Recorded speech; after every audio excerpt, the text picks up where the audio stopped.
Balasan pemuda kembalikan sampah yang dibuang sembarangan ke pemilik, ketahuan juga. Sebuah video yang memperlihatkan sejumlah pemuda membuang sampah di depan teras rumah orang lain viral di media sosial. Diduga, orang yang tinggal di rumah tersebut membuang sampahnya secara sembarangan. Oleh karena itu, sampah yang dibuang sembarangan itu akhirnya dikembalikan kepada pemiliknya. Aksi pengembalian sampah yang dibuang sembarangan itu diabadikan dengan kamera ponsel dan videonya beredar luas di media sosial. Satu akun Facebook Felicia Nur Alfia mengunggah video itu ke grup seputar Tanjung Sari, Minggu, 16 Juni 2024.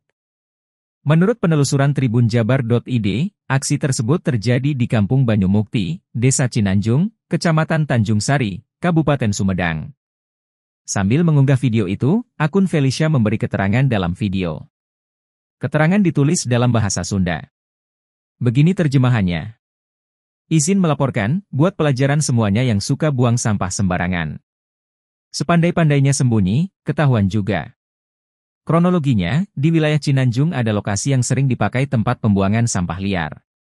Saking kesal, warga memasang banner peringatan dilarang buang sampah dan juga memasang CCTV. Tapi tidak dihiraukan. Akhirnya kami bereskan sampah itu, sewaktu membongkar kresek, ditemukan alamat paket penerima di dalam kantong plastik itu. Seperti meledek, seperti menantang. Kami, warga dengan ketua RW langsung koordinasi dengan RT setempat alamat paket itu. Dan terpaksa memberikan sanksi sosial dengan mengembalikan sampah ke depan rumahnya. Maaf bahasanya campur, semoga jadi pelajaran dan sadar terhadap lingkungan.